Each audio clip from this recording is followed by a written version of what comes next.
The stars look different here. Commander Taemin stood on the bridge of the UES horizon and watched the alien constellations through the main view screen. After 18 months of deep space travel, they had finally reached the edge of the Andromeda sector. This was farther from Earth than any human had ever traveled.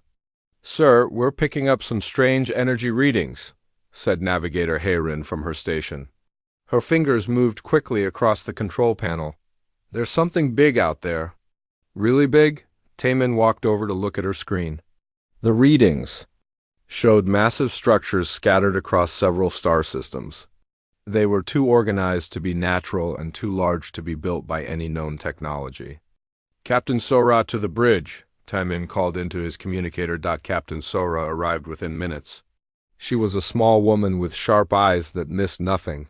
She had been Taemin's second in command for 5 years, and he trusted her judgment completely. "What do we have?" she asked. "Unknown structures throughout this sector," Taemin replied. "They're huge. Some of them are bigger than our space stations back home." Sora studied the readings carefully. "Any signs of life?" "That's the strange part," Hayrin said. "I'm not picking up normal life signs. But there's definitely intelligence behind these structures. The energy patterns are too complex to be automatic." Dr. Yunji entered the bridge carrying her tablet. As the ship's xenobiologist, she was always excited about the possibility of finding new alien life. "I heard we found something interesting," she said with a smile. "Take a look at this," Sora said, pointing to the screen. Dr. Yunji's eyes widened. As she saw the data, these energy readings are incredible. Whatever built these structures has technology far beyond anything we've seen before. Engineer Kyung-ho's voice came through the ship's communication system. "Commander, you need to see this. I'm reading massive energy discharges from one of those structures. It's heading our way. Red alert," Taemin ordered. "All hands to stations." The bridge lights dimmed and warning signals began to flash. Through the view screen, they could see a bright light approaching their ship. It moved with purpose, not like a natural phenomenon. "It's some kind of vessel," Lieutenant Dongwu reported from the communications station. "But I've never seen anything like it. It's made of pure energy." The energy being stopped directly in front of the horizon. It pulsed with brilliant white, light that hurt to look at directly. Then it began to change shape, forming into something that looked almost human but was clearly not. "This is the voice of eternity," a sound filled the bridge. It did not come through their communication system. Instead, it seemed to speak directly into their minds. "You have entered sacred space. You will explain your presence here." Taemin stepped forward. "I am Commander Taemin of the United Earthship Horizon. We are explorers from the planet Earth. We mean no harm." "Earth," the voice repeated. The energy being seemed to consider this. "You are unknown to us. Your species is not recorded in our archives. This is unusual. We're from the Milky Way galaxy," Sora added. "This is our first journey to this region of space." The voice pulsed. "Brighter, you speak as equals. This is forbiddance. All lesser beings must show proper respect to the Valyrian Empire." "We don't understand," Taemin said carefully. "What is the Valyrian Empire?" The energy being's form shifted and grew larger. "We are the Valyrians. We have ruled this sector for 3,000 of your years. We are the gods of 17 star systems. Billions of beings serve us and worship us." Dr. Yunji stepped closer to Taemin. "Sir," she whispered, "the energy readings are off the charts. This thing has power levels that should be impossible." The voice seemed to hear her whisper despite how quietly she spoke. "You doubt our divine nature. This is also forbiddance. We will demonstrate our power so you may understand your place." The energy being raised what might have been an arm. In the distance, one of the moons orbiting a nearby planet began to glow. The glow grew brighter and brighter until the entire moon was shining like a small star. "Watch and learn," the voice commanded. The moon exploded. Not gradually, not with the slow collapse of natural destruction, but instantly. One moment it was there, the next it was gone. Nothing remained but glowing particles that slowly faded into space, The bridge of the horizon fell silent. Even the normal humming of the ship's system seemed quieter. Everyone stared at the empty space where the moon had been. "That moon was larger than your Earth's moon," the voice said calmly. "We destroyed it with a thought. This is the power of the Valyrians. This is why we are gods." Taman felt his mouth go dry. The casual way the voice had destroyed an entire moon was terrifying. "We understand your power," he managed to say. "Good. You will come with us to Valeria Prime, our capital world. There you will kneel before the Celestial Council and beg for the honor of serving the Empire. And if we refuse?" Sora asked quietly, the voice pulsed with what might have been amusement. "Refusal is not possible. You have seen what happens to those who do not serve, but we are merciful gods. We will give you 7 of your days to prepare your minds for the honor that awaits you." A beam of energy reached out from the voice and surrounded the horizon. The ship shuddered but was not damaged. Instead, they found themselves being pulled along through space toward one of the massive structures in the distance. "You are now under divine escort," the voice explained. "Do not attempt to leave or resist. Use this time to consider your good fortune. Few species are offered the chance to serve the gods directly." As they traveled toward Valeria Prime, Taman gathered his senior officers in the briefing room. The room was small and practical, with a simple table and chairs. Maps of local space covered the walls. "Options?" Taman asked simply. "We could try to run," Kyung-ho suggested. "Our engines are still working." "Did you see what happened to that moon?" Heiren asked. "They could do the same to us without breaking a sweat." "We need more information," Dr. Yinji said thoughtfully. "They call themselves gods, but they're clearly some kind of advanced alien species. Gods don't need technology." Sora nodded. "She's right. No matter how powerful they are, they're still biological beings. Or energy beings, or whatever they are. That means they have weaknesses." 7 days, Taman said. "We have 7 days to figure out what we're dealing with and decide what to do about it." Through the briefing room's small window, they could see Valeria Prime growing larger ahead of them. It was a world unlike anything they had ever imagined. Instead of land and water, the planet seemed to be made of crystalline structures that pulsed with the same energy as the voice.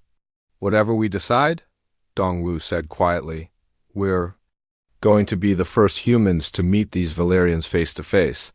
"Let's hope we're not the last," Sora replied. Valeria Prime was impossible to understand.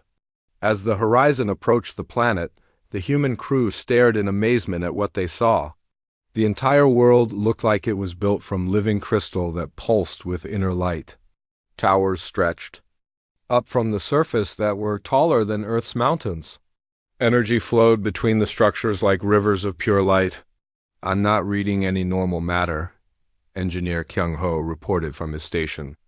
"The whole planet seems to be made of some kind of energy construction. How is that even possible?" Navigator Heiren asked that Dr. Yunji was studying her readings carefully. "The energy patterns are incredibly complex. It's like the entire planet is one massive computer system." The voice of eternity guided their ship to a landing platform that formed itself out of the crystal surface as they approached. The platform was perfectly sized for the horizon, as if the planet knew exactly what they needed. "You will disembark and present yourselves to the Celestial Council," the voice commanded. "Leave your weapons behind. They are useless here anyway." Commander Taman looked at his crew. "Standard diplomatic protocol. We go in with open minds, but keep our eyes open." Captain Sora nodded. "Kyung-ho, I want you scanning everything you can while we're in there. Quietly." "Already on it," the engineer replied. Tapping his portable scanner, the 6 humans left their ship and walked across the crystal platform. The surface felt solid under their feet, but they could see energy flowing beneath it like water under ice. The air itself seemed to shimmer with power. A doorway opened in the crystal wall ahead of them. Beyond it was a corridor that stretched further than they could see. The walls, floor, and ceiling all glowed with soft blue light. "Welcome to the heart of divine power," the voice said as they walked.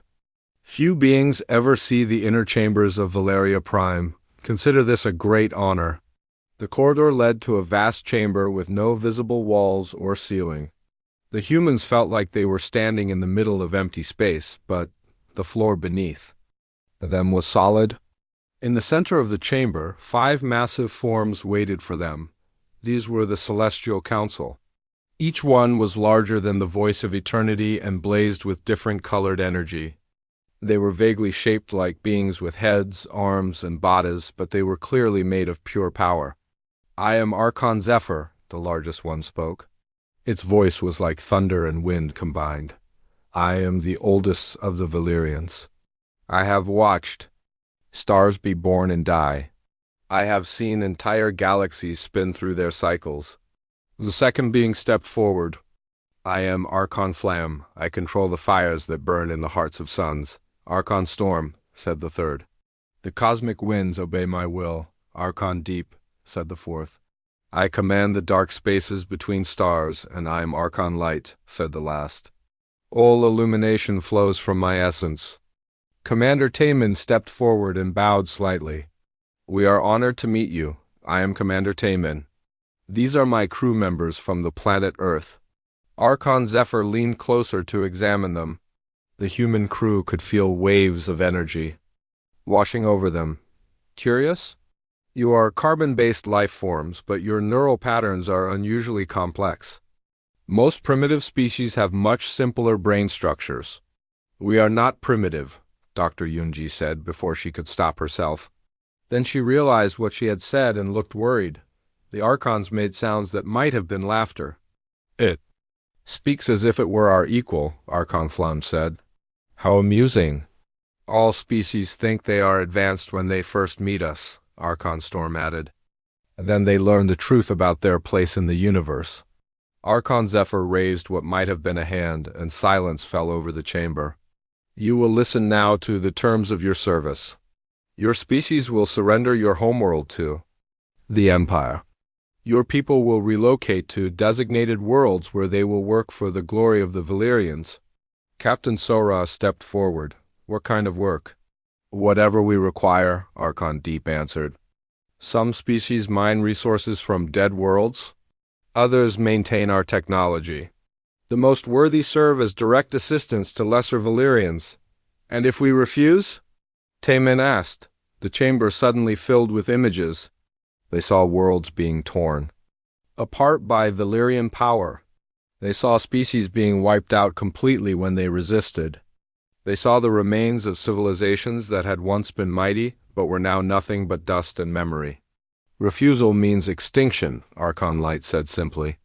"We have ruled for 3,000 years because we do not tolerate rebellion." "Engineer."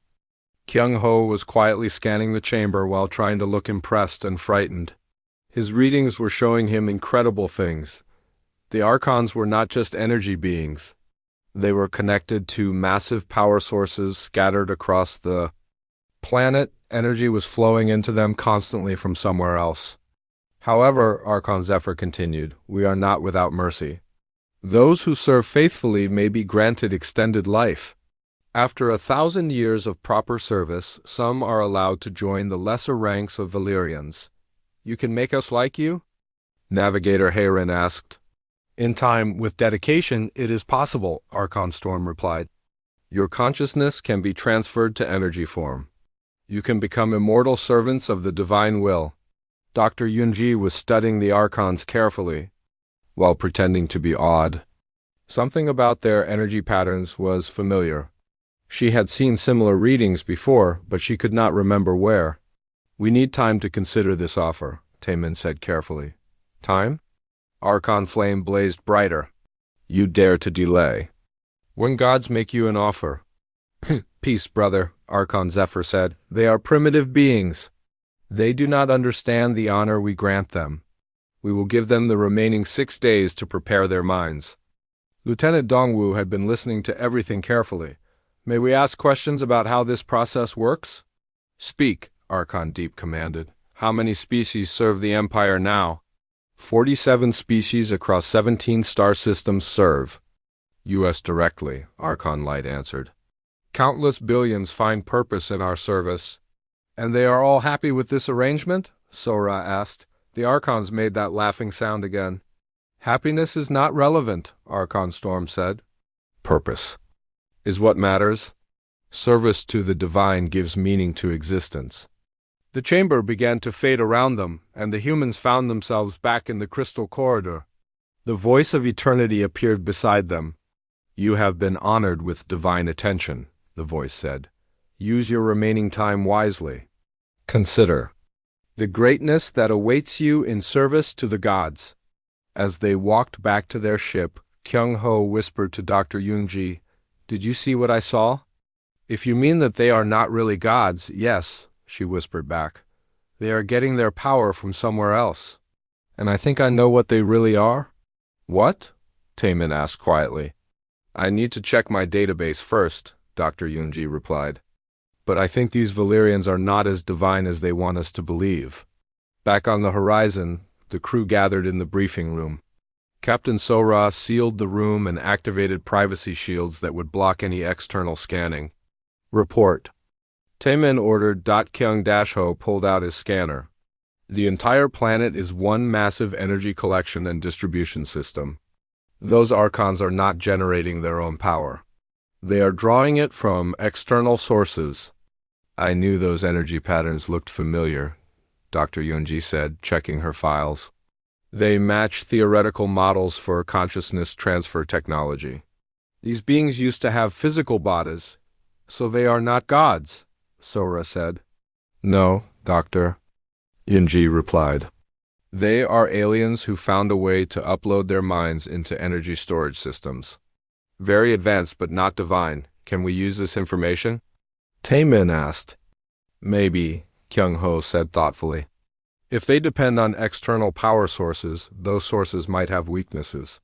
Through the briefing room window, they could see other ships arriving at Valeria Prime. These vessels were clearly alien in design, and much smaller than the horizon. Looks like we are about to meet some of those 47 servant species, Dongwu observed. Good, Taemin said. Maybe they can tell us more about our new gods. The next morning, Commander Taemin decided to explore the Crystal City around their landing platform. The voice of eternity had given them permission to walk freely. Staying it would help them understand the glory of serving the Valyrians. Stay. In pairs, Taemin ordered his crew. Keep your communicators on at all times. If anything seems wrong, get back to the ship immediately. Lieutenant Dongwu paired up with Engineer Kyung-ho. They walked through streets made of the same crystal material as the platform. The buildings around them pulsed with different colors of light, creating patterns that hurt their eyes if they looked too long. This place gives me a headache, Kyung-ho muttered, adjusting his scanner to record everything they saw. Look at that, Dongwu pointed ahead. A group of aliens was working on what looked like a power distribution center. They were about the same size as humans, but had 4 arms each and skin that looked like polished metal. They moved with quick, precise motions as they maintained the crystal machinery. One of the aliens noticed the humans watching and approached them. You are the new arrivals, it said in perfect English.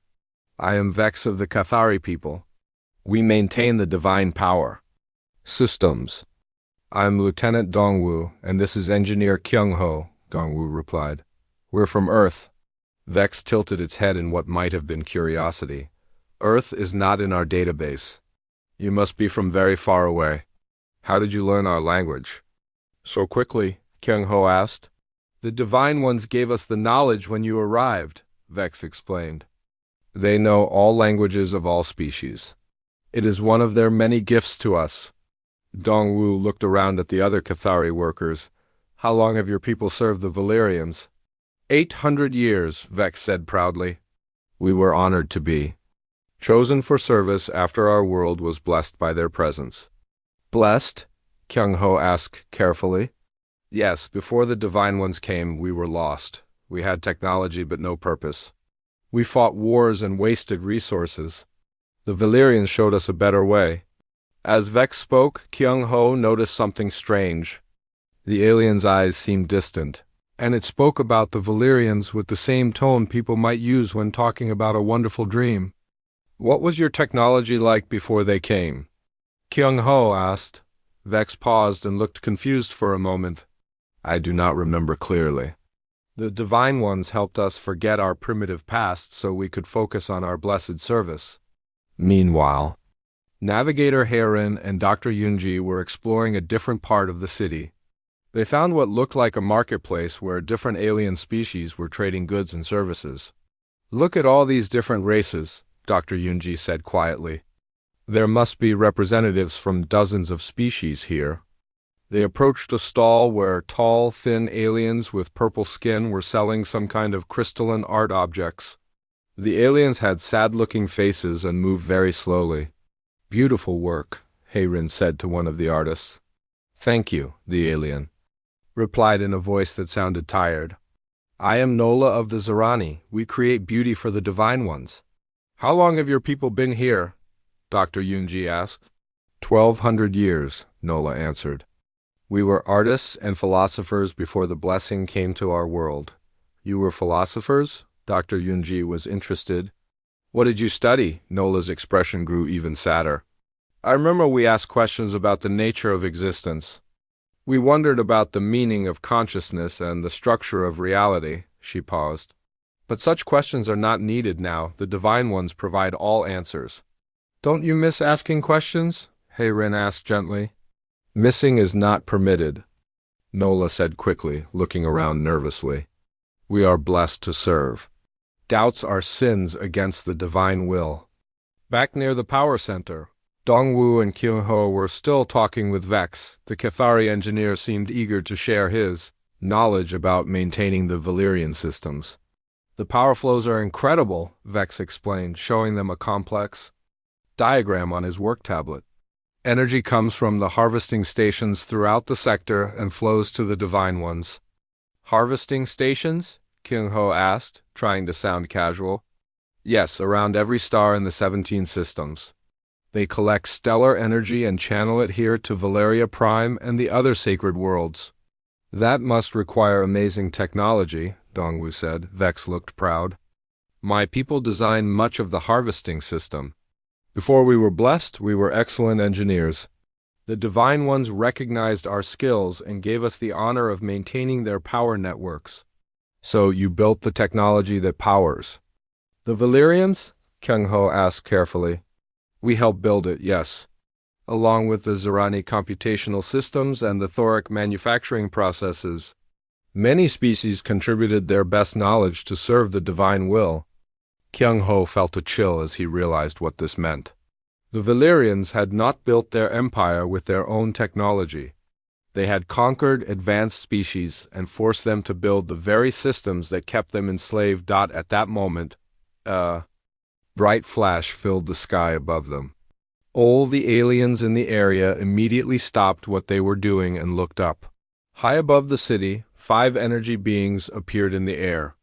They were smaller than the Archons, but still blazed with power. The Divine Heralds, Vex whispered with reverence. They come to deliver judgment. The energy beings spoke with voices that echoed across the entire city. Bring forth the rebellious ones from the world Catherine 7. A group of aliens unlike any the humans had seen before were brought into the central plaza. They were bound with energy chains and looked defiant despite their situation. They had rough, rocky skin and multiple eyes across their foreheads. The Kathrani, one of the Divine Heralds announced. They have refused to increase mining quotas. They have questioned the divine will. They have committed the sin of independence. Captain Sora and Commander Taemin, who had been exploring another part of the city, arrived at the plaza just as the judgment began. Let this be a lesson to all who serve, another herald declared. Rebellion leads only to dissolution. The energy beings raised their forms skyward. Light began to surround the bound aliens. The Kathrani prisoners did not beg or plead. They stood straight and faced their fate with courage. We die free, one of them shouted just before the light consumed them. The prisoners began to glow brighter and brighter until they became pure energy themselves. But instead of joining the Valyrians as immortal beings, their energy was simply absorbed into the crystal ground beneath their feet. Their essence now serves the divine purpose in a more direct way, the first herald announced. Let all witness the mercy of the gods. Even in death, they are permitted to serve. The crowd of alien servants watched in complete silence. Some looked sad, others looked afraid, but none dared to speak. The divine heralds disappeared, and slowly the normal activities of the city resumed. But the humans could see that the mood had changed. The aliens moved more quietly and kept their heads down. Vex approached Dongwu and Kyung-ho again, but now his metallic face looked troubled. "You should return to your ship," he said quietly. "It is not good for new arrivals to witness divine justice on their first day." "Vex," Dongwu said carefully, "were those prisoners really guilty of rebellion?" The Cathari looked around nervously. "They failed to meet quotas." They asked questions about why the quotas had increased. Questions lead to doubt. Doubt leads to rebellion. "But they were just asking questions," Kyung-ho pointed out. "Questions are dangerous," Vex replied, but his voice sounded less certain than before. "The Divine Ones know what is best for all of us." As the humans walked back to their ship, they passed Nola at her art stall. The Zerani artist was crying purple tears that sparkled like jewels as they fell. "Are you all right?" Dr. Yunji asked. "I knew one of the Kathrani," Nola whispered. "We used to talk sometimes about the old days, about questions we used to ask." She looked up at Dr. Yunji with desperate eyes. "Is it wrong to remember questions?" "No," Dr. Yunji said softly. "Questions are never wrong." Nola looked around fearfully, then leaned closer. "Then why does remembering them make me feel so sad?" The humans returned to their ship in silence. In the briefing room, they shared what they had learned with the rest of the crew. "The Valyrians did not build this empire themselves," Kyung-ho reported. "They conquered advanced species and forced them to build the technology that powers their reign. And they keep them controlled through fear and memory suppression," Dr. Yunji added. "These people were once free thinkers and innovators. Now, they are terrified to even ask simple questions." 47 species, Sora said grimly. "Billions of beings living in slavery, and they have been convinced that it is a blessing." Taemin looked out at the crystal city through the window. 5 days left, he said. 5 days to figure out how to fight gods who are not really gods. "The key is the power system," Kyung-ho said. "If we can disrupt their energy supply, we might have a chance. But first we need to make sure we are not the next ones standing in that plaza." "Hey," Rin pointed out. Through their window, they could see the spot where the Kathrani prisoners had been executed. The crystal ground still glowed faintly where their energy had been absorbed. "We will not end up like them," Taemin said firmly. "Humanity has never bowed to false gods before. We are not going to start now." Dr. Yunji had not slept for 2 days. She sat in the ship's laboratory, surrounded by data screens showing energy patterns, biological readings, and theoretical models. Her coffee had gone cold hours ago, but she barely noticed. "I know there's something here," she muttered to herself, scrolling through the readings they had taken of the Archons. "Energy beings don't just appear from nothing." Engineer Kyung-ho entered the lab carrying a fresh cup of coffee. "Any luck?" "Maybe," Dr. Yunji sighed, accepting the coffee gratefully. "Look at this." She pointed to a complex wave pattern on her screen. "This is the energy signature of Archon Zephyr." "Looks like standard quantum field fluctuations to me," Kyung-ho said. "That's what I thought at first, but watch this." Dr. Yunji overlaid another pattern on top of the first.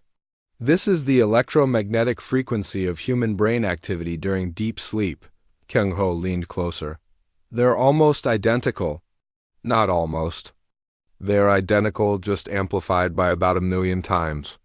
Dr. Yunji switched to another screen. "I've been comparing the Valyrian energy patterns to the brainwave data from dozens of species in our database. And the Valyrians are not pure energy beings. They are consciousness patterns stored in artificial energy matrices." Their minds are essentially running on very advanced computers. Kyung-ho sat down heavily. So they really are just uploaded alien minds? Yes, but there's more. Look at this frequency analysis. Dr. Yoonji brought up a new chart. Every consciousness pattern has a specific resonance frequency. If you can generate the exact opposite frequency, you can disrupt the pattern. Like noise cancellation headphones, Kyung-ho said, understanding immediately. Exactly. But the power requirements would be enormous. We would need to generate an electromagnetic pulse at the exact right frequency with enough strength to overload their storage systems. Kyung-ho was already thinking about the technical challenges. Our ship's power core could not generate that much energy. No, but what if we didn't have to generate it ourselves? Dr. Yoonji switched to a display showing the harvesting stations Vex had described. What if we could turn their own power system against them? At that moment, Commander Taemin and Captain So-ra entered the lab. Report, Taemin said. Dr. Yoonji explained her discovery about the Valyrian consciousness patterns and the possibility of disrupting them with electromagnetic interference. So they can be hurt, So-ra said thoughtfully. More than hurt, Doctor, Yoonji replied. If we can generate the right frequency at high enough power, we could completely scramble their consciousness patterns. They would essentially cease to exist. What about their power network? Taemin asked. Kyung-ho activated a holographic display showing the 17 star systems under Valyrian control. Based on what Vex told us, there are harvesting stations around every star. The energy flows through a network of relay stations to power distribution centers like the one here on Valeria Prime. It's like an electrical grid, So-ra observed. Exactly. And like any grid, it has weak points. If we could overload enough relay stations simultaneously, the feedback could cascade through the entire network. How many stations would we need to hit? Taemin asked. Kyung-ho ran some calculations. At least 30% of the network. That's about 50 stations spread across 17 star systems. Impossible, So-ra said. We have one ship against an entire empire. Maybe not impossible, Navigator Hayrin said from the doorway. She had been listening to their conversation. I've been analyzing the traffic patterns around Valeria Prime. There are automated maintenance ships that service the harvesting stations. Maintenance ships? Dr. Yoonji asked. Small vessels that carry replacement parts and perform routine repairs. They have authorization codes that let them dock with any station in the network. Kyung-ho's eyes lit up. If we could reprogram those ships to carry electromagnetic pulse generators instead of spare parts, we could hit multiple stations at once, Taemin finished. But we would still need to modify our weapons to generate the disruption frequency. I've been working on that too, Dr. Yoonji said. She led them to another console. Our plasma cannons can be recalibrated to emit electromagnetic pulses instead of energy bolts. The modifications would take about 12 hours, and the maintenance ships? So-ra asked. That's where our new friends might help, Lieutenant Dongwoo said, entering the lab. I've been talking with Vex again. The Cathari maintain most of the automated systems. If I can convince him to help us. That's a big if, Taemin pointed out. He seemed pretty devoted to his divine masters. Maybe, but I think seeing those prisoners executed yesterday affected him more than he wants to admit. Captain So-ra looked around at her crew. This is insane. We're talking about attacking beings who can destroy moons with a thought. Do we have any other choice? Dr. Yoonji asked. In 3 days, we either submit to slavery or face execution. There's something else, Hayrin added quietly. I've been monitoring communications from other star systems. The Valyrians are already sending ships toward Earth. They want to start the conquest before we even give them an answer. The room fell silent. Through the lab's small window, they could see the crystal spires of Valeria Prime pulsing with stolen energy from a dozen enslaved civilizations. How long do we have? Taemin asked. The Valyrian fleet will reach Earth in about 2 weeks, Hayrin replied. Then we have to try? So-ra said firmly. Even if we fail, we have to try. We're not going to fail, Dr. Yoonji said with determination. The Valyrians made one critical mistake. They believed their own propaganda about being gods. Real gods. Don't need to steal power from others. Kyung-ho was already pulling up technical specifications for the ship's weapon systems. I'll start on the plasma cannon modifications. If we're really doing this, we need to be ready. I'll work on identifying the most critical relay stations, Hae-Rin said. And I'll talk to Vex, Dongwu added. If we can turn even some of the servant species against their masters. Dr. Yoonji looked at the energy pattern displays again. There's one more thing. The Valyrians draw their power constantly from the network. If we can cut that flow even temporarily, they'll be weakened.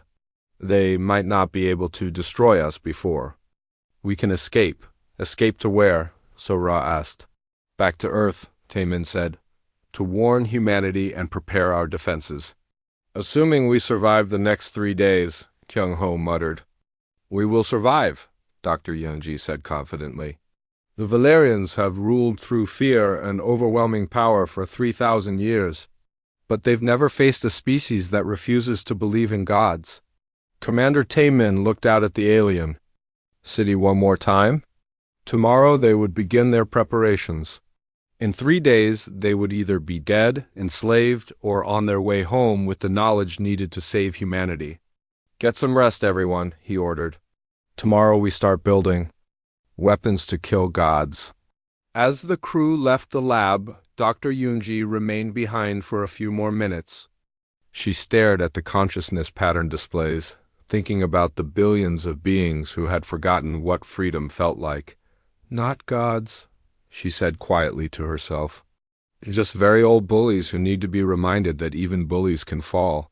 Outside, the ship, the Crystal City, continued its eternal pulsing rhythm, unaware that 6 humans were planning to bring down an empire that had seemed eternal for 3 millennia. The false gods were about to learn that some species simply could not be conquered. Lieutenant Dongwu found Vex working alone at the power distribution center in the early morning hours. The Cathari engineer was running diagnostic tests on the energy flow systems, his forearms moving in perfect coordination across multiple control panels. You work early, Dongwu said quietly. Vex looked up, startled. Lieutenant Dongwu, I did not expect to see you here. I couldn't sleep. Your city is beautiful, but also very strange to human eyes. I suppose it would be, Vex replied, returning to his work. The Divine Ones built it to reflect their perfect nature. Dongwu moved closer to watch Vex work. You built this, didn't you? Your people, I mean. Vex's hands paused for a moment. We helped, under divine guidance. But the actual engineering, the problem-solving, the technical work, that was Cathari's skill. Why do you ask these questions? Vex's voice carried a note of worry. Dong-Wu sat down on a crystal bench near the control station. Yesterday, when those prisoners were executed, you seemed upset. I was not upset, Vex said quickly. I was grateful to witness divine justice. Vex, I'm going to tell you something, and I hope you'll listen carefully. Dongwu kept his voice gentle but serious. My people have a saying. Anyone who claims to be a god probably isn't one. The Cathari engineer stopped working completely. That is dangerous thinking. Is it, or is it just thinking? Dongwu stood up and moved to another control panel. These systems are incredible. The engineering is brilliant. But they're not magic, are they? The Divine Ones designed them. Did they? Or did they just tell enslaved engineers what they wanted, and those engineers figured out how to build it? Vex was quiet for a long moment. When he spoke again, his voice was barely a whisper. Why are you saying these things to me? Because I think you already know the truth.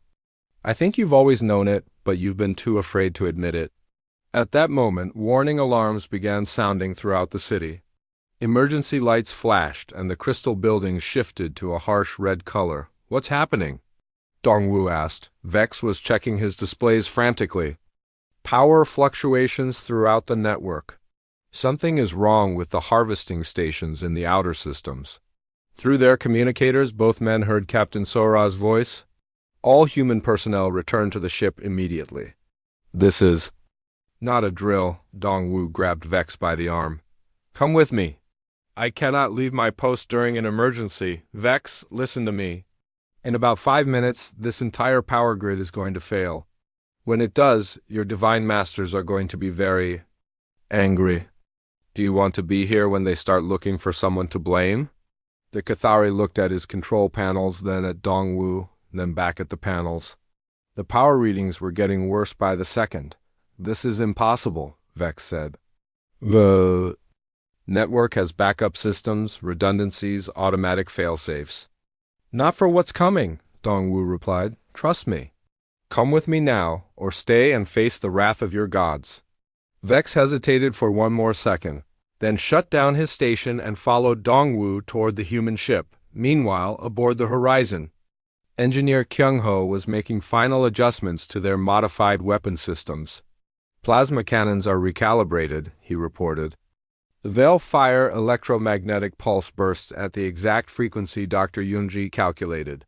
How many shots do we get? Commander Taemin asked. Maybe 6 before the system overloads. After that, we'll have to rely on conventional weapons. Dr. Yunji was monitoring the automated maintenance ships they had reprogrammed the night before. 37 ships are in position at critical relay stations. The pulse generators we installed are armed and ready. And the Valyrian response? Captain Sora asked. Navigator Herin checked her sensors. They're mobilizing. 1 count at least. 20 energy beings converging on our position. Including the Archons? Taemin asked. All 5 of them. Plus the Divine Heralds and what looks like a dozen lesser Valyrians. The ship's communication system activated and the voice of eternity filled the bridge. Humans of Earth, you have violated sacred systems. You have corrupted divine technology. Explain your actions. Taemin stepped forward. We reject your claim to godhood. We will not submit to slavery. Then you choose extinction. So be it. Through the view screen, they could see energy beings rising from the crystal city like angry stars. The Archons appeared first, blazing with power that made the air itself seem to burn. Here they come, Sora said. All hands battle stations. The first Valyrian attack struck the Horizon's shields like the hammer of an angry god. The ship shook violently and several control panels sparked. Shields at 60%, Kyung-ho reported. They're not just attacking with energy. They're trying to disrupt our electronics. Fire electromagnetic pulse, target Archon storm, Taemin ordered. The modified plasma cannon fired, sending a burst of specially tuned electromagnetic energy toward the approaching Valyrian. The pulse struck Archon storm directly, and for the first time in 3,000 years, a Valyrian screamed. The energy being's form flickered and distorted. Parts of its consciousness pattern scattered like static on a broken television. Impossible. Archon Zephyr's voice boomed across the city. Primitive weapons cannot harm divine essence. Fire again? Sora ordered. Target Archon Flame. The second pulse struck true. Archon Flame's brilliant energy form began to collapse in on itself, its consciousness pattern fragmenting under the electromagnetic assault. They can be hurt, Dr. Yunji said with satisfaction. They can be killed. But the Valyrians were not. Standing still, the 3 remaining Archons and their lesser servants unleashed a coordinated attack that drove the Horizon's shields down to 30%. We can't take many more hits like that, Kyung-ho warned. Initiate network cascade. Taemin ordered. Dr. Yunji activated the pulse generators aboard the automated maintenance ships. Across 17 star systems, electromagnetic pulses began overloading the relay stations that powered the Valyrian Empire on Valeria Prime. The crystal buildings began to flicker. The steady flow of energy that had powered the planet for millennia started to fluctuate wildly. What have you done? Archon Deep demanded, its voice filled with something that might have been fear. We've turned off your life support. So, Ra replied, the power failures cascaded through the network faster than anyone had predicted. Relay stations overloaded and shut down, cutting power to entire star systems. The harvesting stations around distant suns went dark one by one. Archon Zephyr made a desperate attempt to destroy the human ship before its power failed completely. It gathered energy from every available source on Valeria Prime and hurled it at the horizon in one massive attack. The blast tore through the ship's remaining shields and punched through the hull in 3 places. Emergency alarms screamed throughout the vessel. Hull breaches on decks 2 and 4, Hayrin reported. Emergency force fields are holding, but barely. Finish him, Taemin ordered. Kyung-ho fired their remaining electromagnetic pulses in rapid succession. The first pulse struck Archon light, causing its form to dissolve into chaotic energy. The second hit Archon Deep, whose consciousness patterns scattered like leaves in a hurricane. The final pulse was aimed at Archon Zephyr himself. The oldest of the Valyrians, the being who claimed to have watched galaxies die, tried to defend itself by drawing power from the failing network around it, but there was no power left to draw. The network cascade had reached Valeria Prime, and the Crystal City was going dark. The electromagnetic pulse struck Archon Zephyr at the moment when it was most vulnerable. The ancient consciousness pattern that had ruled for 3 millennia fragmented and dissolved, its energy dissipating harmlessly into space. Around the city, the remaining Valerians fell one by one as their power sources failed.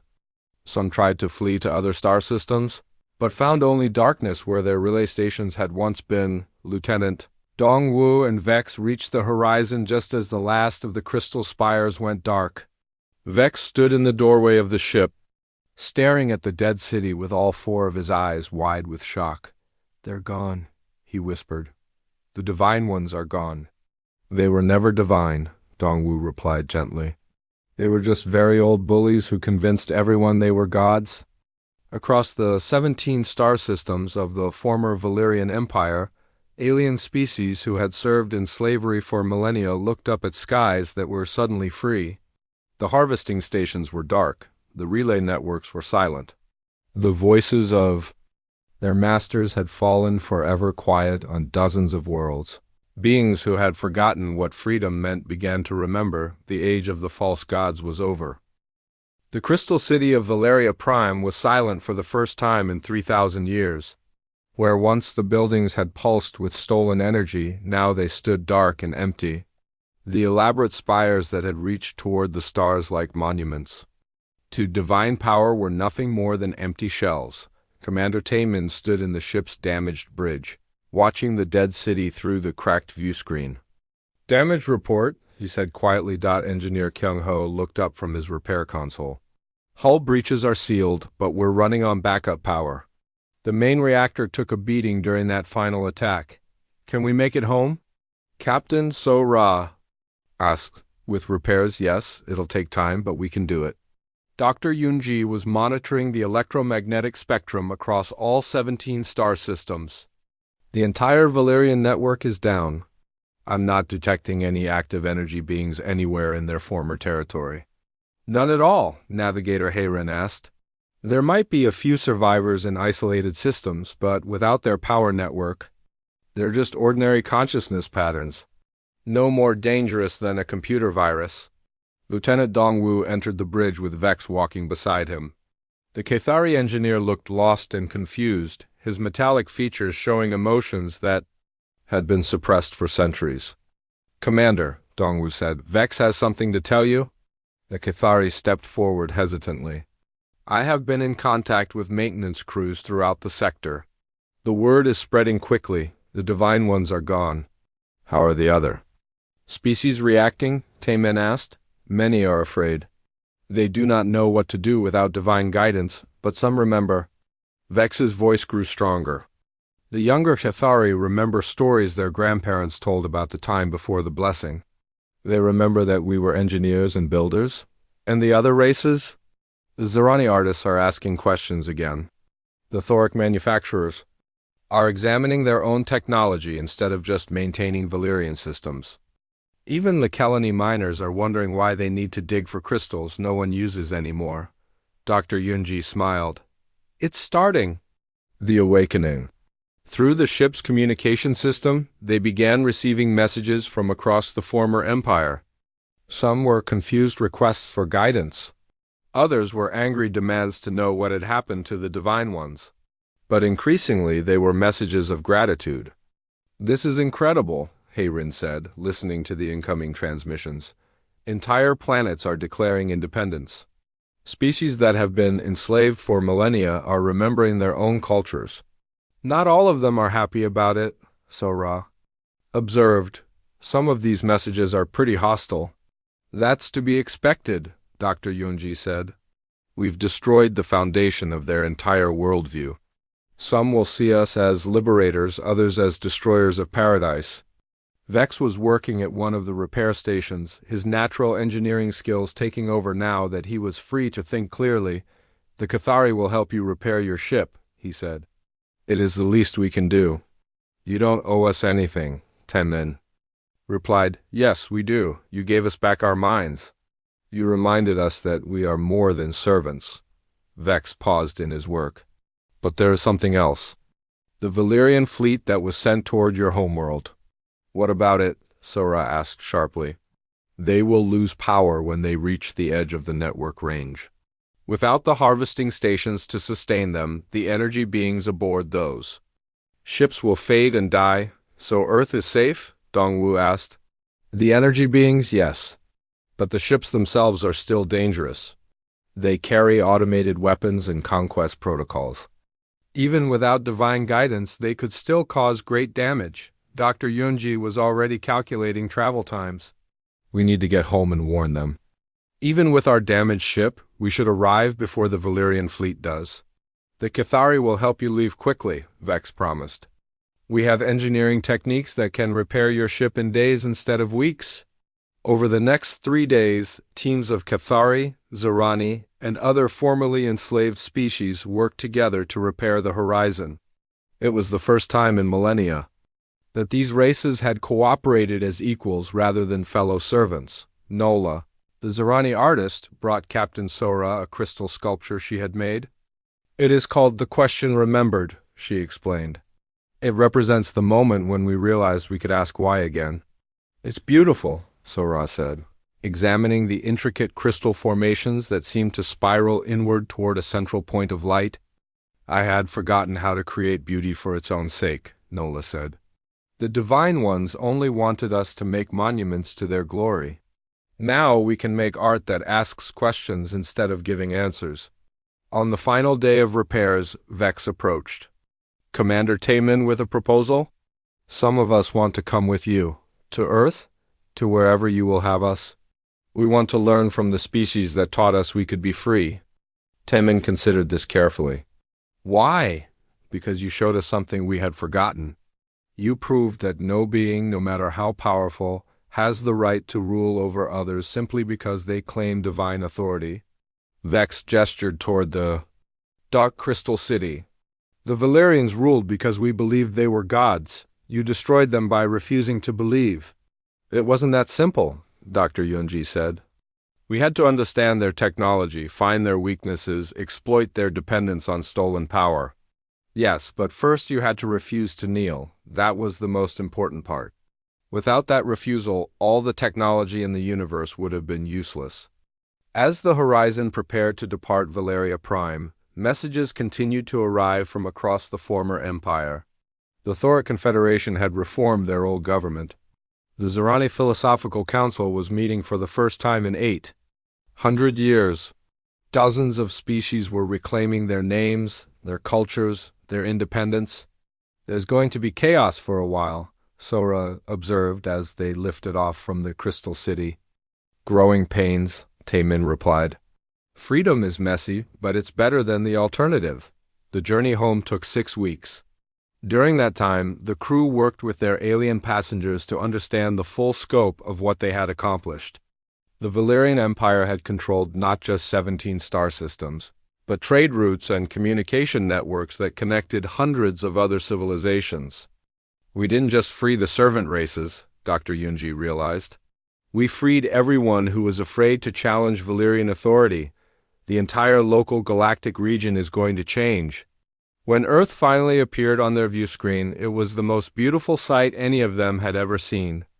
Home had never looked so precious. The Valyrian fleet had indeed arrived at the edge of the solar system, just as Vex had predicted. But without their energy being masters, the automated ships had simply shut down and drifted in space. Earth's defense forces had easily captured or destroyed the empty vessels. "Welcome home, Horizon," came the voice of Earth Control. "We've been tracking your approach. The whole world wants to hear what you found out there." "Earth Control," Taemin replied. "We found out that the universe is bigger than we thought, stranger than we imagined, and more dangerous than we feared. But we also found out that no matter how powerful someone claims to be, they're not gods. Unless we choose to believe they are. And humanity," Captain Sora added, "has never been very good at worshipping anyone." Years later, Dr. Yunji would write in her official report, "The Valyrian Empire fell not because humanity had superior technology or greater power, but because we had something the Valyrians could never understand. We had the absolute certainty that anyone who demands worship probably doesn't deserve it. The servant races called them gods for 3,000 years. We called them frauds for 6 days. In the end, we were right and they were free. The crystal city of Valeria Prime still stands empty among the stars, a monument to the danger of accepting that some beings are simply too powerful to question. But around it, 47 species are learning to ask questions again, building new civilizations based on cooperation rather than worship. And somewhere in the depths of space, humanity continues to explore, carrying with them the most dangerous idea in the universe, the absolute refusal to believe that anyone, anywhere, has the right to rule over others simply because they claim to be divine. The age of false gods was over. The age of free minds had begun.